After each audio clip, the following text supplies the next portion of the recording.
Going on, everybody? Matt Outdoorsman. It's been a while since I made a ride-along video here for YouTube, so figured I'd post a quick ride-along on my way into work today. So folks, check this out. I went hiking today.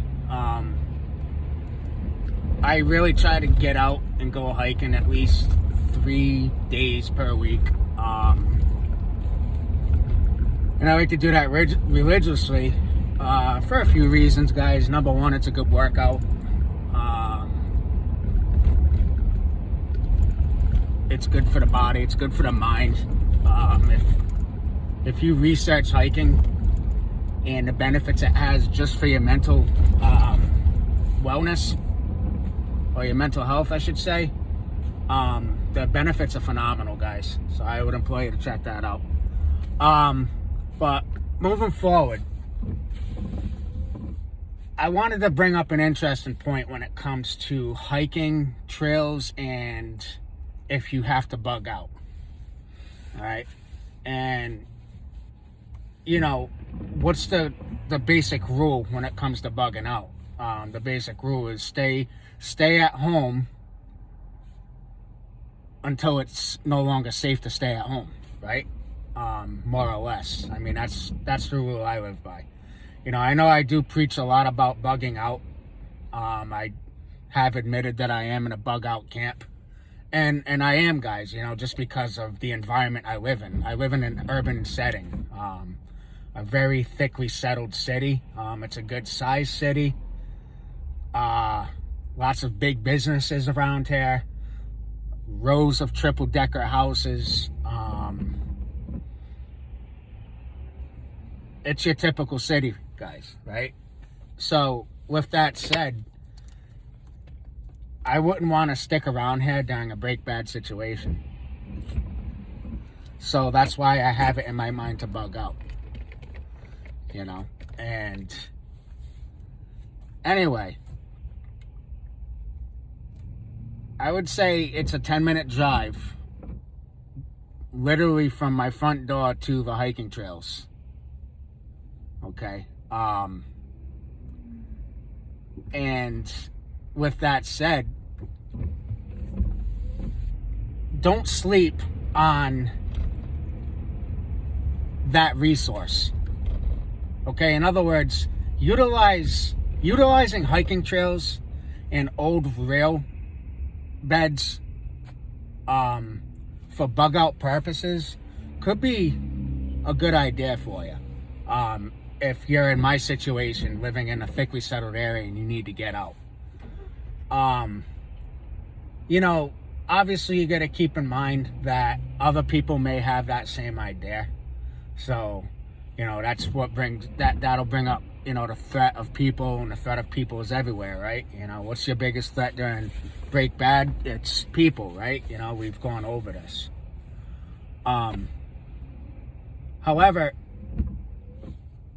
if I'm escaping from the city and we're looking at total lawlessness and it's just total civil unrest, and we're at the point where people are basically getting ganged up on out in the streets, getting robbed, getting murdered, you hear gunfire everywhere, shattering glass. I mean, you can picture it, right? To get away from that and get out on the trails, you're probably not going to have to deal with that kind of stuff. Not saying that you're not going to have to deal with the threats of people. I'm sure, like, you know, there are folks that are not prepared, you know, but they got the same idea as me, and they see me walking down the trail, and now I got a handful of people in front of me that are trying to take my stuff, you know. So obviously situational awareness. But the point is, guys, is that there are over 20,000 miles of trail systems that intertwine with each other throughout this nation, all right, in every state. Then you got your rail beds, your old rail beds, like your old railroads, right? Because back in the day, that's basically the transportation in this country was done by rail car, right or wrong, you know. There were a lot more railroads in use 150, 200 years ago than there are today. You know, miles and miles of rail beds. And a lot of those old rail beds have gotten turned into hiking trails. So let's break it down now. Let's say I wake up tomorrow morning and we'll use an EMP attack for an example. It's my favorite example I like to use.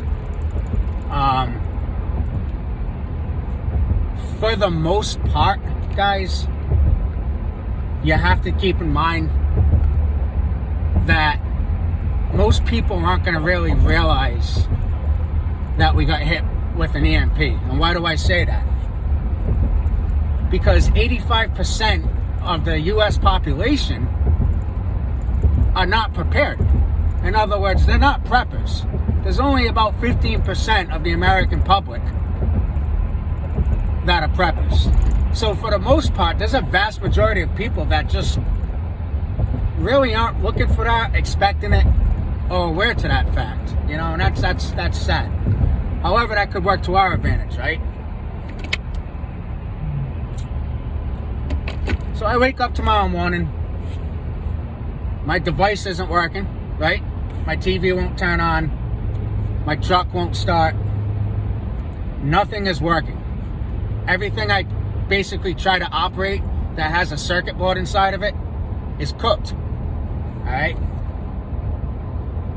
Most people are gonna think it's probably just a power outage and that it'll get fixed, you know?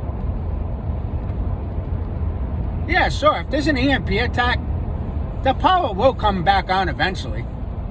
But it might take 10 fucking years, you know? And that's because of the complexity, did I say that right? You know, of our grid, right? It's just a very complicated utility, or system rather. You know, but with a basic power outage, you know, most people are saying, the power will be on in a couple hours. Somebody probably hit a light pole and, you know, the power's out or whatever. And they're not just going to be aware to the fact, you know, so they're going to just carry on with their lives.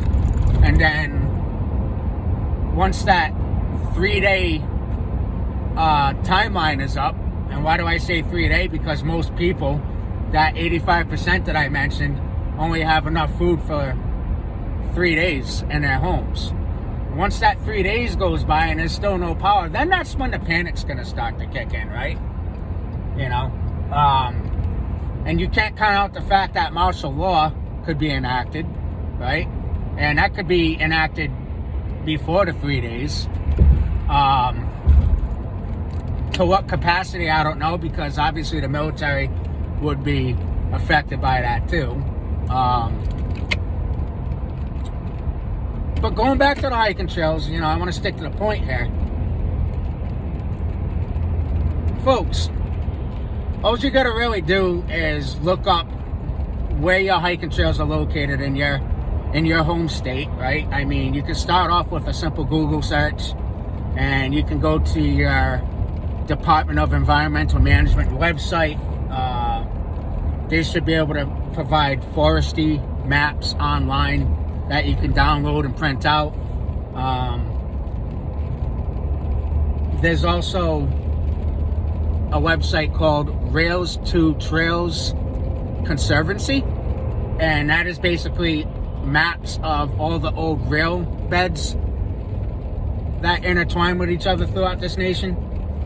And you would be surprised how many old rail bed hiking trails are located pretty much right within your urban area, and that will take you out of there. All right. And what's the pros to that? Well, if I'm bugging out, obviously I'm throwing my bag on my back, and I'm taking supplies with me, and what do we talk about during an SHTF? We talk about that gray man mentality, right? So if I wait too long and I'm walking down the street or the main avenue of my city with my bug out bag on me and my supplies, the chances of me getting robbed or even killed increase, right? However, if I utilize time effectively, yeah, I might get some looks with the big bag, but for the most part, people are going to be still scratching their heads trying to figure out what's going on. So for me, I need to be out of my home within the first few hours of that kind of SHTF. Alright? So if you can pick up what I'm putting down on that, situational awareness, the utilization of your time is pretty much paramount when you need to bug out. You don't want to wait too long. You just got to take that chance.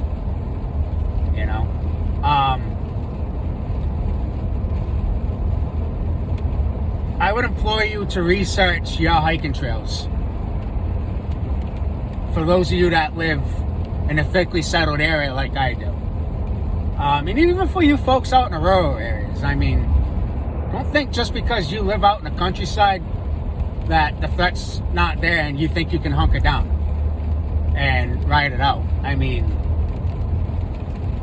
What are you going to do when the military shows up at your door and they say, hey, martial law has been enacted. We need to know how many guns you own in your home. You're going to face off with 10 to 15 soldiers at your door with your family standing behind you? Who's going to win that fight? So you got to really have common sense in these situations and say to yourself, all right, well, I'd rather protect my family and just pick up and leave and go out into the woods and take my chances out there. At least my family's safe, whatever, and this is why you have to have bug out locations, in my opinion, and even secondary bug out locations, with food caches and supply caches at those sites. Alright.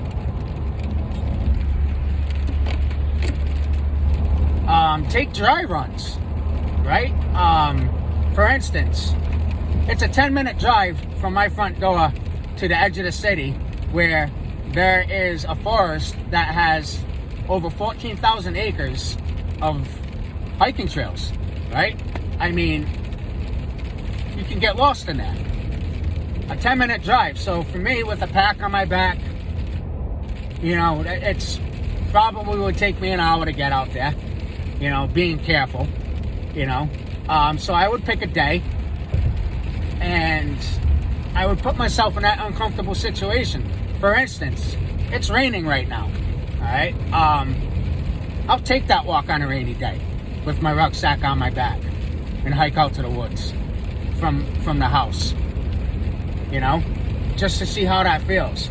And when you're on foot, you see a lot more than you are as you were driving, so I could pick out landmarks along the way or points where I feel that I probably might want to avoid. For instance, if I think somebody, like if I'm walking past a shopping plaza you know, I might want to avoid that shopping plaza and take another route, you know, cut down a side street or something, because that shopping plaza might have a crowd of people that could be looting that area. Who knows?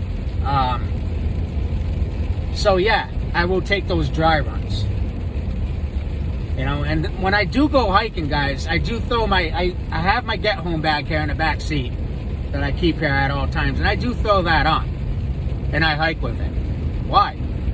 Well, because it's the extra weight, so I'm putting myself in that uncomfortable situation. You know what I mean? I'm not just going for a leisurely walk out in the woods. I'm climbing inclines, and I'd say that's about 40 pounds of weight in that get home bag. You know, so this is why I do these things. All right. You got to stay ahead of the game, guys. You know, you can't talk the talk. You got to walk the walk. All right. I can't stress that enough. But yeah, with that said, in closing, guys, check out your hiking trails near you. See how close they are to you, and keep it in mind that that could be a good option if you had to get out of the city versus walking down a congested highway where now you're facing disabled vehicles, people in those vehicles or robbing those vehicles, military checkpoints, right, along the way, and take the road less traveled, right? Anyway, folks, hope that was beneficial. If you do like this video, and if you have not already, I'd appreciate it if you subscribe to my channel. That'll help me get my message out to the prepping community, and for those of you that are getting involved in prepping. Anyway, folks, that's all I have. Matt Outdoorsman. Thanks for watching.